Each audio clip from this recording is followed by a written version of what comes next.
Hello, Krishna classes में आपका बहुत बहुत स्वागत है। इस वीडियो में हम पढ़ेंगे बीए 5th सेमेस्टर के पेपर फर्स्ट की यूनिट फर्स्ट हिस्टोरिकल बैकग्राउंड। जैसा कि हमें ये दिखाई दे रहा है, पेपर फर्स्ट, यूनिट फर्स्ट और हिस्टोरिकल बैकग्राउंड। इस यूनिट में हमारी में हिस्टोरिकल बैकग्राउंड में 5 टॉपिक हैं, 5 टॉपिक्स हैं। वो कौन कौन से हैं देखेंगे।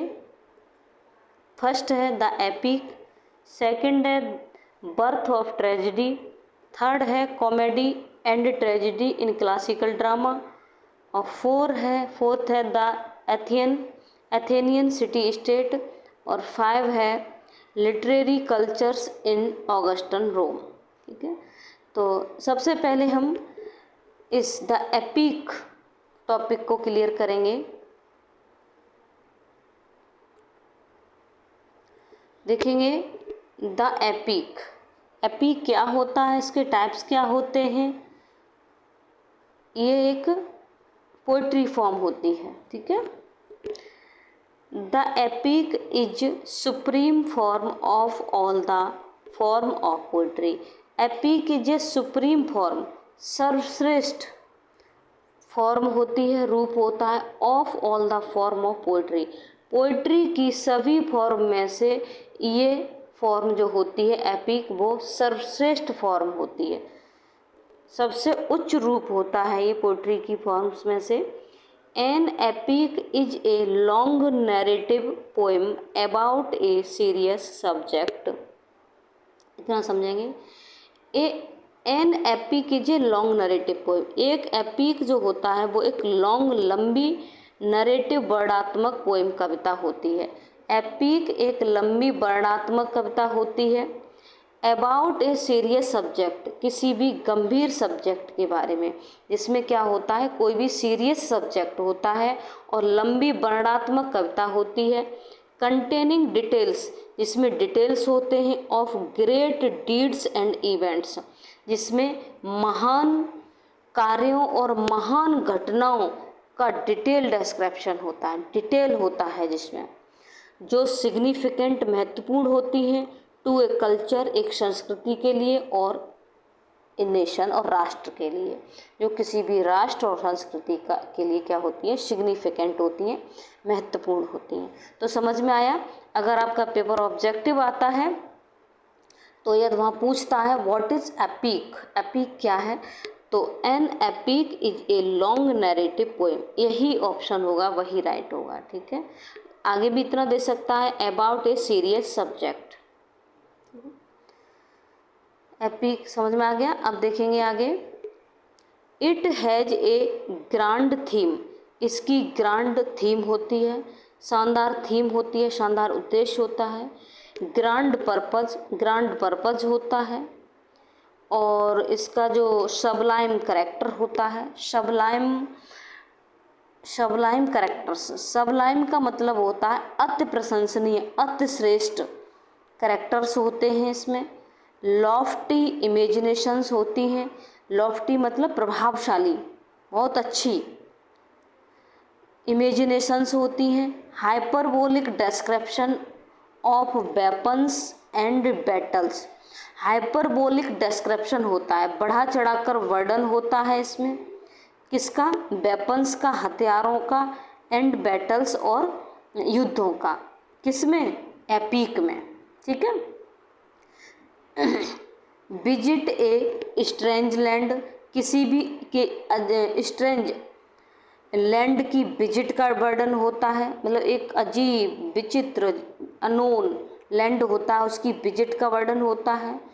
And appearance of super natural powers, और एक सुपर नेचुरल पावर्स जो होती हैं, जिन्हें कहेंगे अलौकिक शक्तियों का अपीयरेंस भी इसमें दिखाया जाता है, प्रकटीकरण, सुपर अलौकिक शक्तियों का भी प्रकटीकरण इसमें होता है।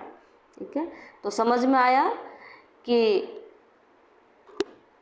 एपिक क्या होता है। एक लंबी वर्णात्मक कविता होती है जिसका सब्जेक्ट क्या होता है, सीरियस होता है, जिसमें ग्रेट डीड्स और ग्रेट इवेंट्स का डिटेल डिस्क्रिप्शन होता है।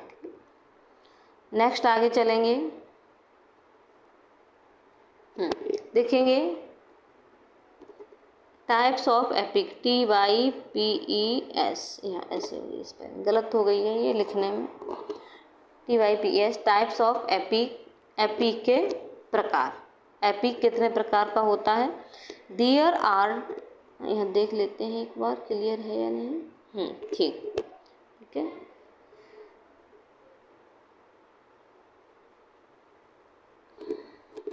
There are 2 types of epic. Epic 2 प्रकार का होता है, मतलब एपिक जो फॉर्म होती है कविता की, पोइट्री की, वो 2 प्रकार की होती है। फॉल्क एपिक, जिसे कहते हैं epic of growth, epic of growth भी कहते हैं। सेकंड है लिटरेरी एपिक, जिसे एपिक ऑफ आर्ट भी कहते हैं। नेक्स्ट देखेंगे, फर्स्ट देखेंगे the folk epic, the epic of growth. Folk epic is an old form of poetry. Epic जो होती है, एपिक जो है वो पोइट्री की ओल्ड फॉर्म है, पुरानी फॉर्म है, प्राचीन फॉर्म है। That was actually told orally, जिसको वास्तव में असली रूप में टोल्ड कहा जाता था, ओरली। इसको ओरली मौखिक रूप से बोला जाता था, कहा जाता था एपिक को, फॉल्क एपिक को।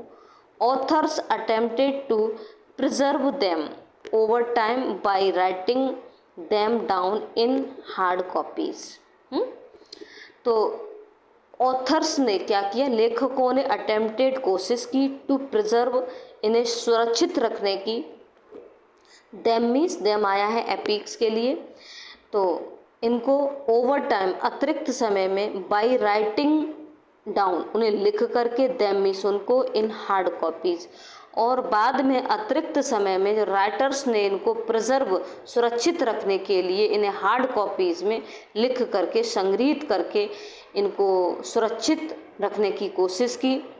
एज ए रिजल्ट, एक एज मीन्स के रूप में, ए रिजल्ट एक परिणाम के रूप में, the story was slightly altered based on who was written it.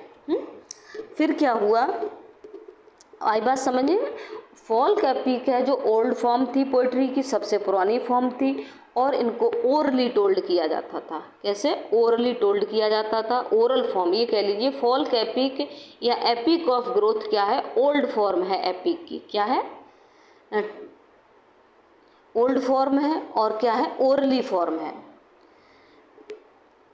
तो ऑथर्स ने बाद में क्या किया, इनको प्रिजर्व करने के लिए लिख करके हार्ड कॉपीज में इनको रख लिया, और एज ए रिजल्ट तो स्टोरी वाज स्लाइटेड अल्टर्ड, और स्टोरी को बाद में जब इन्होंने हार्ड कॉपीज में इनको लिखा तो स्टोरी को इन्होंने स्लाइटली चेंज्ड, मतलब अल्टर्ड कर दिया, चेंज, परिवर्तित कर दिया, थोड़ा बदल दिया। बेस्ड ऑन, उस पर आधारित, किससे आधारित, किस पर आधारित? हु वाज रिटन इट, जिन्होंने, जिसने इनको लिखा, जिसने इसको लिखा उसने थोड़ा सा इसको अल्टर्ड कर दिया, बदल दिया।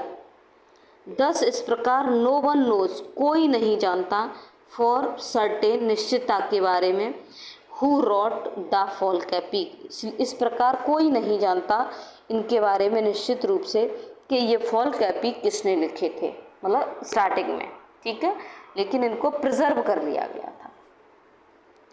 और जो अभी जो ओडिसी और जो इलियाड हैं होमर के, ये फॉल्क एपिक के ही अंदर आते हैं। ये पूछा जाता है ओडिसी और इलियाड होमर के जो एपिक हैं वो विच टाइप ऑफ एपिक, तो फॉल्क एपिक या द एपिक ऑफ ग्रोथ।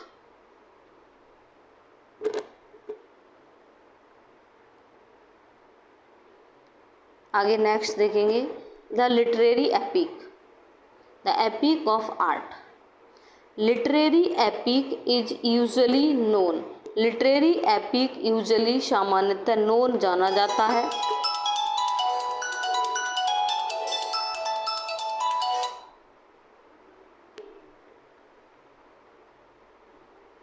एक minute, literary epics, the epic of art. Literary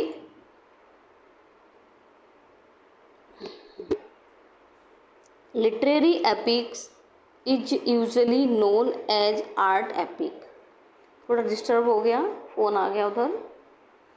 तो लिटरेरी एपिक सामान्यतः आर्ट एपिक के रूप में जाने जाते हैं।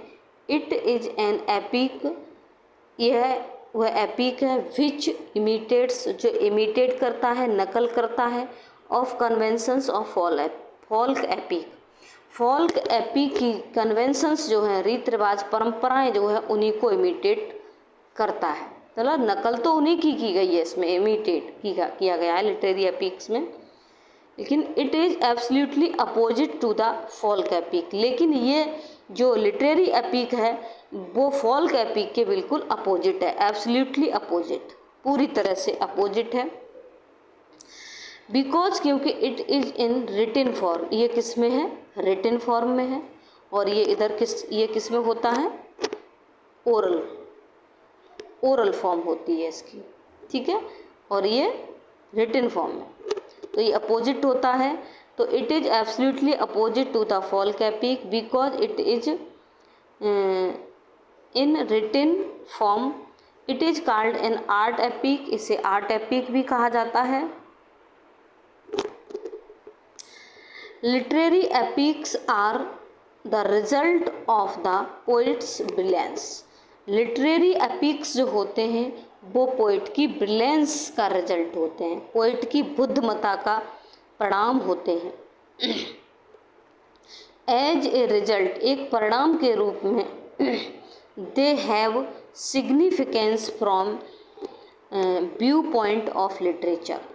दे हैव, ये रखते हैं, सिग्निफिकेंस, महत्व, फ्रॉम व्यू पॉइंट से, ऑफ लिटरेचर, लिटरेचर के पॉइंट ऑफ व्यू से या लिटरेचर के व्यू पॉइंट से ये क्या रखते हैं, महत्व रखते हैं। कौन से, लिटरेरी एपिक्स। नेक्स्ट आगे चलेंगे, कैरेक्टरिस्टिक्स इसकी देखेंगे। हाँ, देखेंगे Aeneid of Virgil and Divine Comedy of Dante are epics of art. Aeneid of Virgil और डिवाइन कॉमेडी जो दांते की हैं वो क्या है, एपिक्स ऑफ आर्ट है। आगे देखेंगे कैरेक्टरिस्टिक्स ऑफ एन एपिक। एक एपिक की कैरेक्टरिस्टिक्स क्या होती हैं, विशेषताएं क्या होती हैं, पूछ सकता है आपका पेपर। अगर सब्जेक्टिव आता है, डेस्क्रिप्टिव टाइप आता है, थ्योरेटिकल आता है, तो पूछ सकता है what are the characteristics of an epic. Epic की विशेषताएं क्या होती हैं। The hero is outstanding. Hero जो होता है वो आउटस्टैंडिंग होता है, अति उत्कृष्ट होता है। इसमें एपिक में जिस हीरो जो होता है वो आउटस्टैंडिंग होता है। सेकंड है the setting of an epic is large. एक एपिक की जो सेटिंग होती है वो लार्ज होती है, लंबी होती है। थर्ड है the action is made of deeds of great valour. Valour का मतलब होता है एक वीरता, ठीक है। एक्शंस जो मेड किया जाता है, ऑफ डीड्स, कार्य, ऑफ ग्रेट, महानता, ग्रेट वैलर, महानता जो होती है, वीरता जो होती है, महान वीरता जो होती है, उसके जो डीड्स होते हैं, अत्यधिक महानता के डीड्स होते हैं, कार्य होते हैं, वो एक्शन में सेट किए जाते हैं। रिक्वायरिंग सुपर ह्यूमन करेज, जिसमें सुपर ह्यूमन करेज की क्या होती है, आवश्यकता होती है। सुपर ह्यूमन साहस की आवश्यकता होती है। इस तरह के एक्शंस को मेड किया जाता है, जिसमें आपने देखा होगा, कोई भी आप सीरियल देखते हैं या फिल्म देखते हैं तो इसमें साहसिक कार्यों की कि हीरो जा रहा है और एक स्ट्रेंज लैंड पर जा रहा है या बैटल पर जा रहा है, बैटल युद्ध लड़ रहा है, युद्ध की कहानियाँ होती हैं, ग्रेट डीड्स और ग्रेट इवेंट्स होते हैं, और सुपर नेचुरल पावर्स का भी इसमें इंसर्ट रहता है। तो क्या है, तो इसमें किसकी आवश्यकता होती है, रिक्वायरिंग सुपर ह्यूमन करेज की आवश्यकता होती है। इस तरह के इसके एक्शंस को मेड किया जाता है। द सुपर नेचुरल फोर्सेस, जो सुपर नेचुरल फोर्सेस हैं, अलौकिक जो शक्तियाँ हैं, उनका इसमें क्या रहता है, अलौकिक शक्तियाँ कौन कौन सी, गॉड्स, देवी देवता, एंजल्स, देवदूत, डेमन्स, राक्षस, इंसर्ट देमसेल्फ, इसमें डाले जाते हैं।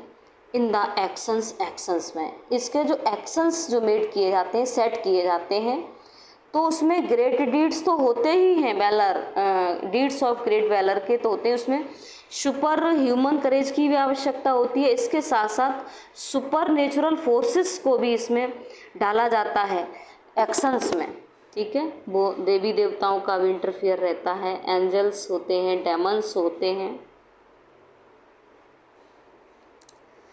नेक्स्ट है it is written in a very special style, इसको एक विशेष स्पेशल स्टाइल में लिखा जाता है। Verse as opposed to the prose, verse means पंक्ति में, as oppose to the prose, prose के अपोज, विरोध, अपोज में इसको, मतलब प्रोज के अपोज लिखा जाता है, वर्स पंक्तियों में इसको लिखा जाता है। जिस तरह से पोएट्री लिखी जाती है वर्सेस में, उसी तरह से। It is a long narrative work, एक लंबा नरेटिव वर्क होता है ऑफ पोएट्री, पोएट्री का, ये पोएट्री का एक लंबा नरेटिव वर्णनात्मक वर्क होता है, ठीक है। इस तरह से इसकी एपिक की कैरेक्टरिस्टिक्स क्लियर हो जाती हैं। और ये इस यूनिट का फर्स्ट टॉपिक क्लियर हो जाता है, द एपिक। अब अगली वीडियो में जो दूसरा टॉपिक है, बर्थ ऑफ ट्रेजेडी, कौन सा टॉपिक है? Birth of tragedy. पहले तो आप उसको देख करके, सिलेबस को देख करके उस सिलेबस को माइंड में एकदम सेटअप कर लिया करो कि हमारी फर्स्ट यूनिट में क्या क्या है, सेकंड यूनिट में क्या क्या है और थर्ड यूनिट में क्या क्या है, तो क्या हमने पढ़ लिया है। तो सेकंड, इस फर्स्ट यूनिट की फर्स्ट टॉपिक क्लियर हो जाता है हमारा।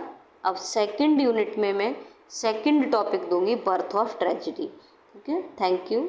जय हिंद, जय भारत।